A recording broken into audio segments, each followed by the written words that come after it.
The opinions expressed on this program represent the viewpoints of individual authors or contributors and do not necessarily reflect those of Troy University.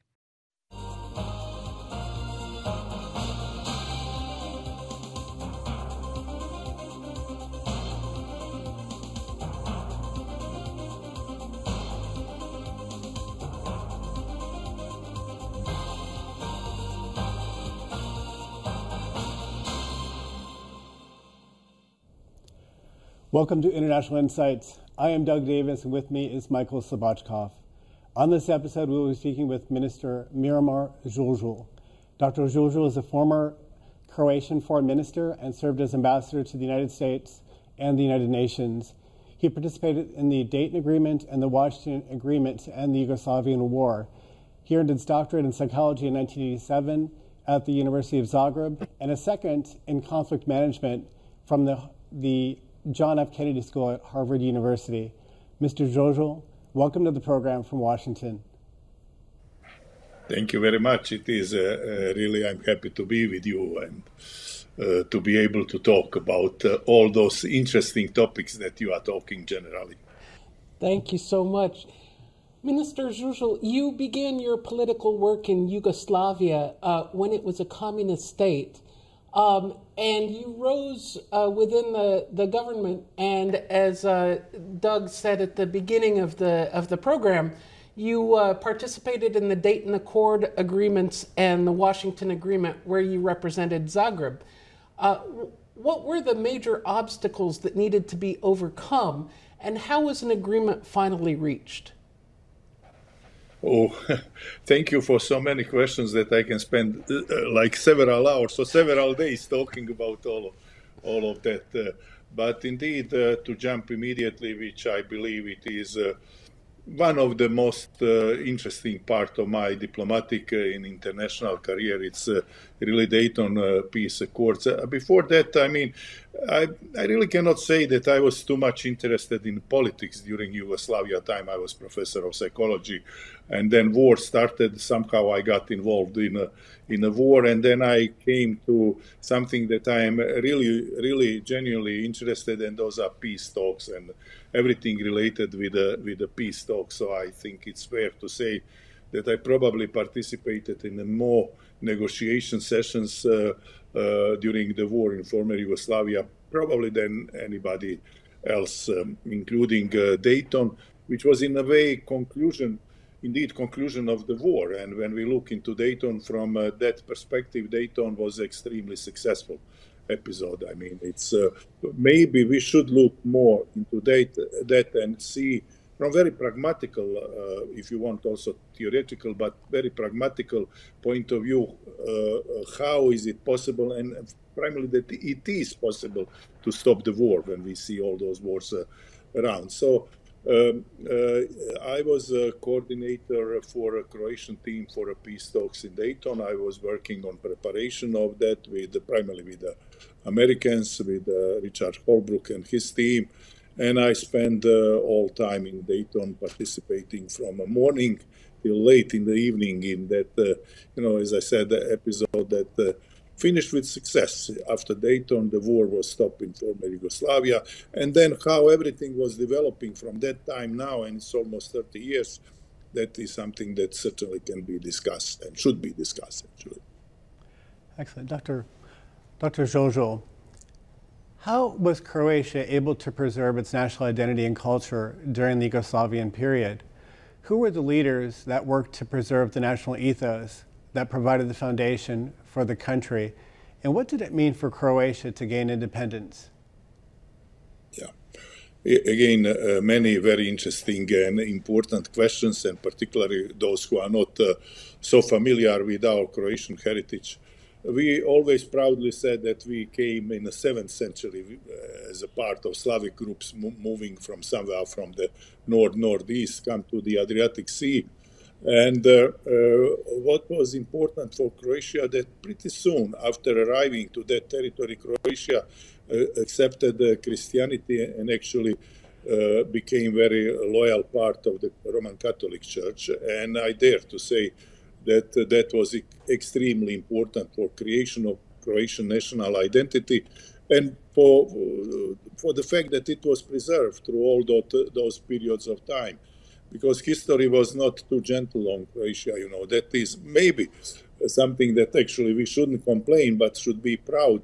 I don't know if you gentlemen had a chance to visit or to look into Croatia, but arguably that is one of the most beautiful and most attractive part of world geography, not just European. So, probably because of that, and then because of the fact that Croatia was situated in between different big empires, we were subject to number of wars. I know people who lived in, for example, part of the country that I came from, lived in the very same house, in very same village, and they lived in 5 different states, without ever moving. And that is just demonstrating a little bit how turbulent was the history of Croatia. But throughout all that period, during the Austrian time, during Italian time, during the 5 centuries, basically permanent fighting with Ottomans, because Ottomans never really controlled Croatia, but they were on the border of Croatia. Through all that time, Croats managed to keep their identity, their culture, their literature. I mean, the Croatian literature is, again, something that it is not so well known, because coming from a small country and with a language that is rather difficult to learn and to speak. But Croatia has a very, very rich literature, a very rich culture in generally, participated in every aspect of the culture, in music in particular. So Croatia was part of the Western Europe, whatever that was the meaning, but having its own cultural and national identity. And probably there were a number of difficult periods of time. Probably the most difficult was indeed during the Yugoslav period, because both first and the second Yugoslavia have a tendency to do artificial unification of those South Slavic nations. I mean, artificial, when I say artificial, I mean to try to create one nation out of different nations, which in reality did not work. There are, when somebody thinks or talks about that area, Southeast Europe, or what used to be Yugoslavia, there are 2 myths which are very much connected. One myth is that Croats and Serbs, being 2 largest national group or nations there, that they were fighting throughout the history. But in reality, that's not true.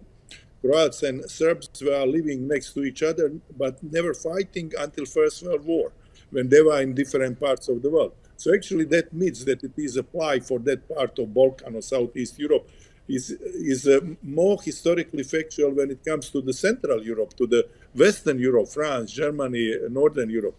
So that is one myth. But the other myth, also related, almost opposite, but related with that, is that we lived as a one big happy family until nationalism came in the 80s or 90s. But that is not true, again, because Croatia and Serbia were never part of the same country, same state, until the end of the First World War and until Versailles Peace Agreement. And what we say, I mean, sometimes the great principle, like those principles that Woodrow Wilson had, when you put it in the reality, doesn't finish really very nicely. So Croatia got the right for self-independence after First World War, and nobody forced us in that moment.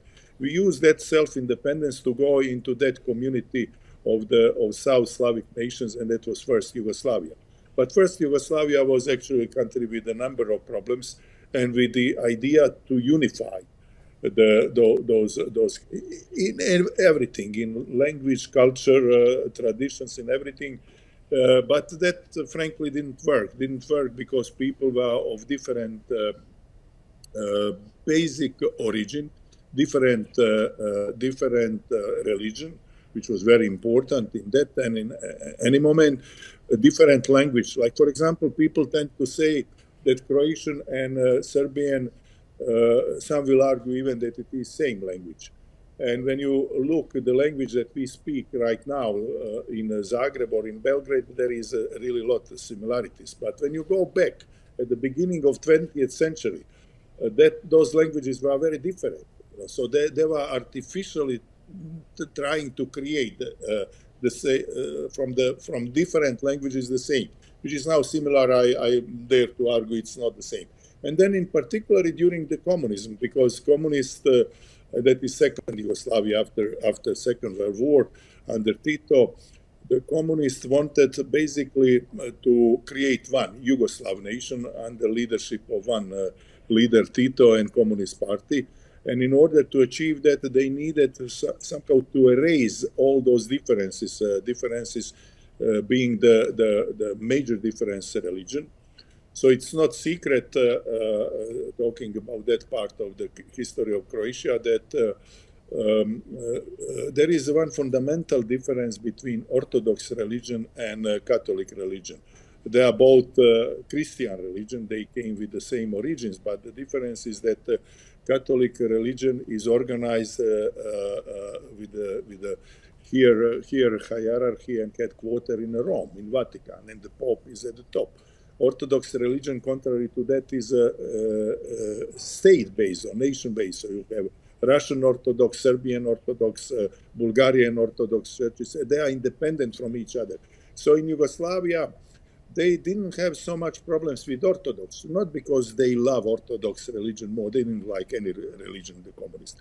But Orthodox religion was not threat to the state, how it was created, because it was within the borders or in relations with other Orthodox, which they didn't have problems. In contrary to that, Catholic religion, they didn't like the fact that Catholic religion, which was very, very influential in the population, is basically, reporting sounds too rough and too political, but communicating with the Pope and with the Church. So it is the most famous case is the case of the Croatian cardinal, Cardinal Stepinac, which for basically all of us Croats is a saint man, and everything that he did was, proving that he was absolutely great, not just religious leader, but leader who deserved all recognitions. And finally, he is in process of becoming saint part of that process. But interesting thing, and why I'm mentioning that just to illustrate how communist Yugoslavia used to work. Immediately after Second World War, he was not declared as a negative person, although that was tendency for communists to declare anyone that they didn't like to be negative. Quite in contrary, Tito offered to him basically just to separate Croatian Catholic Church from the Rome. And finding the roots because there is old Croatian Catholic Church, but not Roman Catholic Church, but Croatian, very small and not really influential, but it was established at the beginning of 20th century. So basically Tito was offering, and Tito directly, to Cardinal Stepinac, if he wants to remain leader of the Catholic Church in Croatia, that it should be Croatian Catholic Church, the same way how the Serbian is Serbian Orthodox Church, or for that matter, Macedonian in that time, even Montenegrin Orthodox Church. So just to separate the Church from Vatican, from Holy See. And after Stepinac categorically refused that, then he was prosecuted, he was arrested, basically spent some time in one of the communist jails and under house arrest, and there are I believe enough documents to prove that he was basically poisoned by the communist government, because his presence, even he was isolated, was important. So to come back to your question, Croats were really struggling to keep identity, but never losing identity, literally never. From 7th century until 21st century, the Croatian identity remained very strong, was visible through a number of things, and culture definitely being one of those visible things. Thank you. Looking back on your amazing career, What would you say are some of the greatest accomplishments that were achieved during that time when you were both foreign minister and ambassador previously? And do you have any stories that you can share for our audience? Yeah, of course, many stories and many things. You know, I joined to Croatian diplomatic service coming through Croatian army, but from the university with zero experience in diplomacy. Actually, my first job when I became deputy foreign minister in 1992 was just to select new diplomats, because we didn't have a diplomatic service. It was only Yugoslav diplomatic service, who in that moment was very much on the other side, opposing, actually fighting against the independence of Croatia. So that was challenging time, was how to start diplomacy, really challenging time. And I think that my knowledge of psychology, and I was as a psychologist occasionally dealing with the selection of people. Maybe I should mention that I was supervisor for Mensa. You probably know what is the Mensa for Eastern Europe. So I was doing all testing for Mensa in Southeastern Europe. So I really had, although that was not my main interest in psychology, but I was doing quite a lot of that.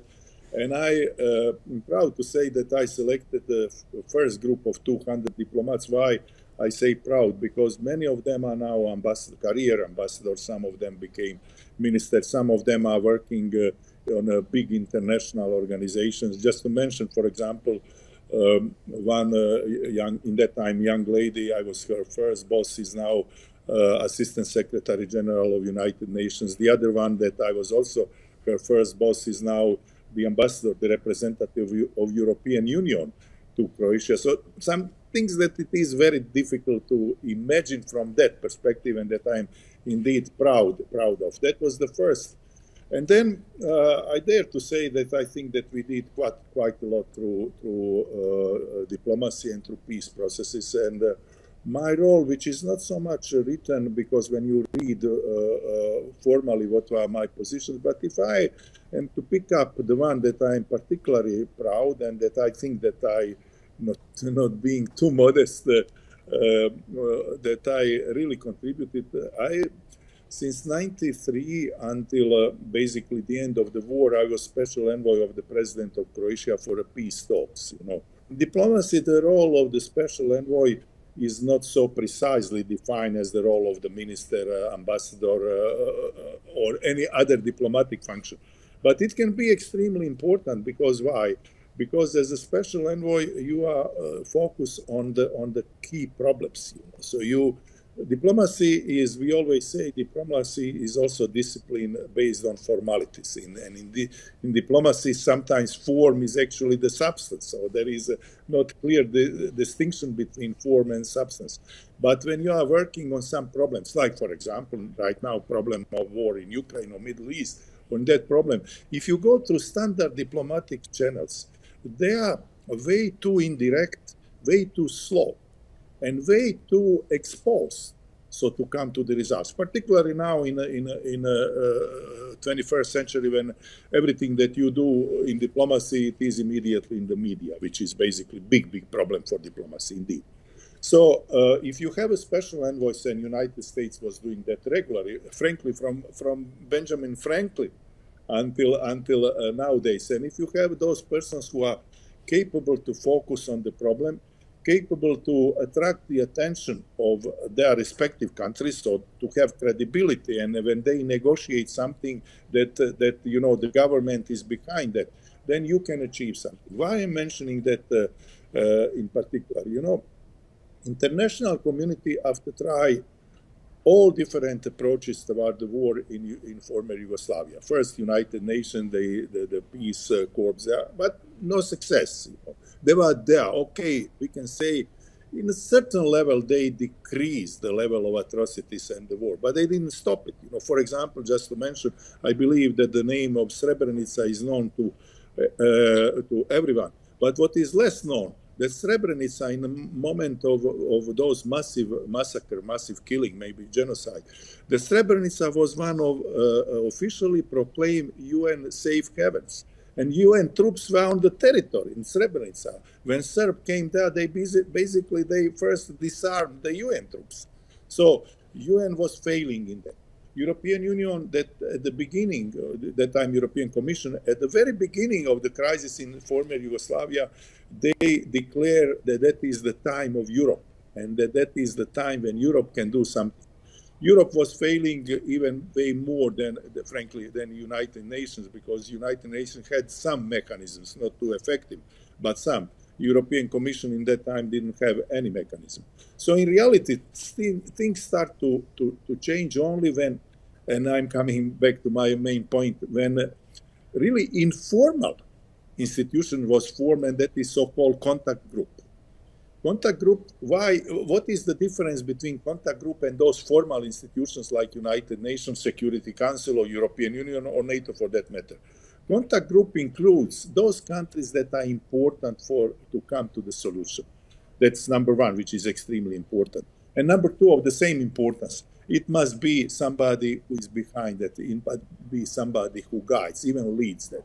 And let's be very, very, very frank, and I say that proudly, not only as American citizen, but as somebody who was participating and observers.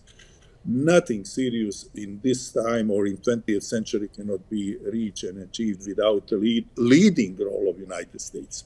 And I dare to say that, and I can give you a number of arguments, not only United States, but United States having leading role. So when contact group was formed, it was led by United States. President Clinton in that time named his special envoy. The first important one was Ambassador Charles Redman, who basically lead to Washington Agreement. And after that, he was replaced by Richard Holbrooke. And then they include those countries that were important to come to the solution.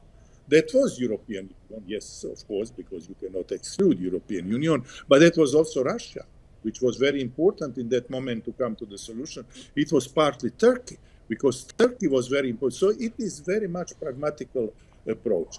From that time on, when the contact group was founded, I got that, how to say, second hat on my head, being a permanent representative at United Nations in Geneva, but also being special envoy of the president for a peace talk and working with the contact group. And I dare to say that we come with some serious things, that we come to the good relation and strong relation with the United States, and we managed to prepare Croatian army Croatian state to do two things.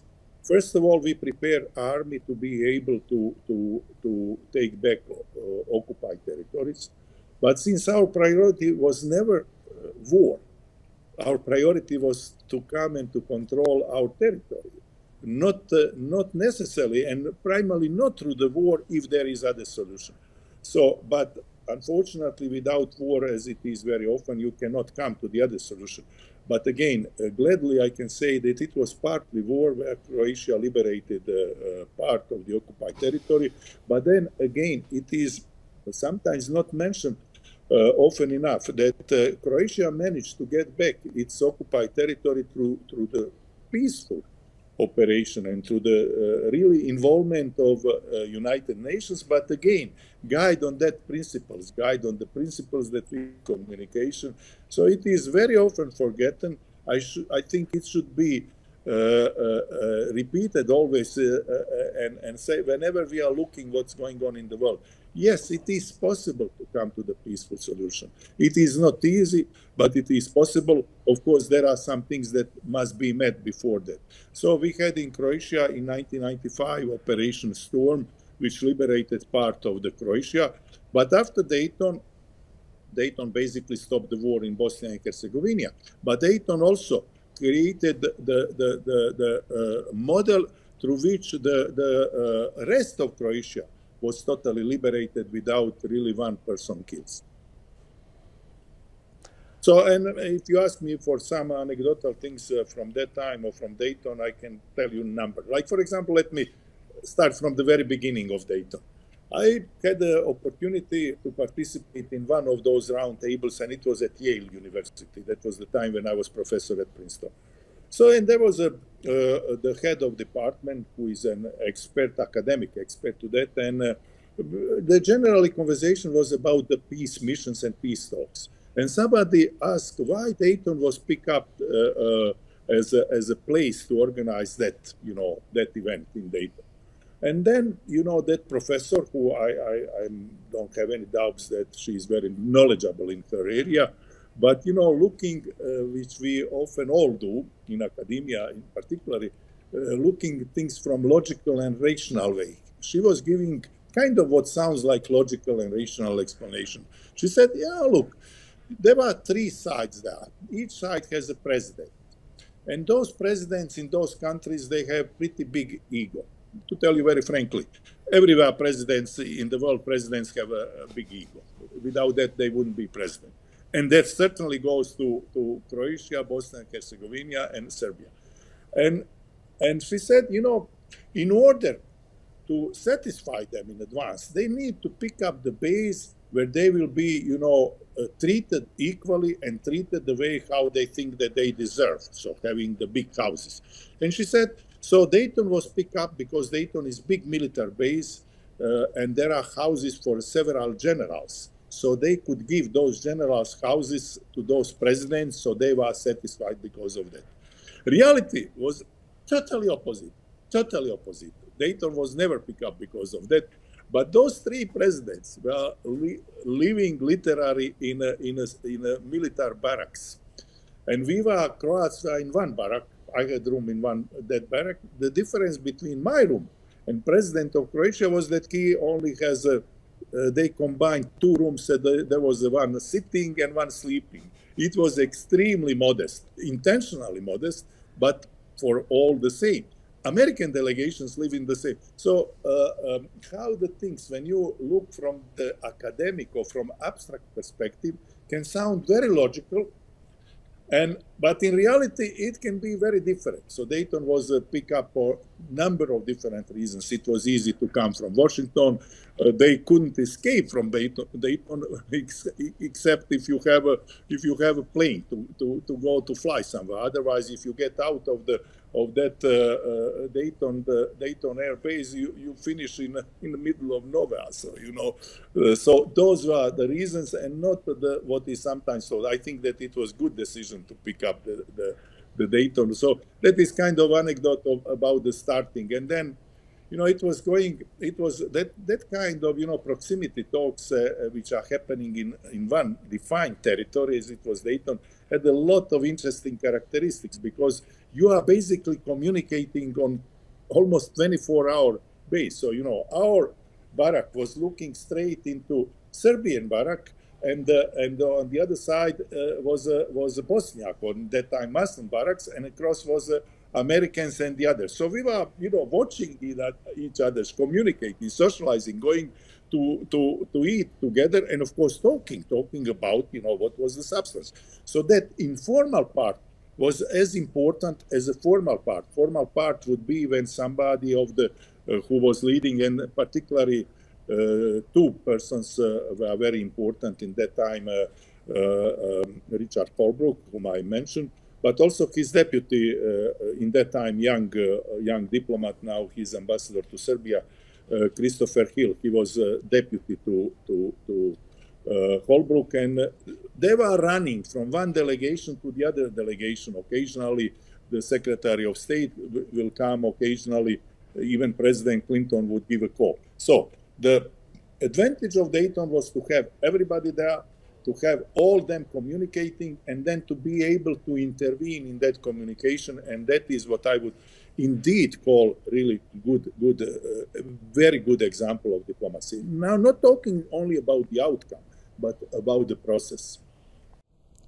Excellent. Well, Minister Žužul, thank you so much for your time.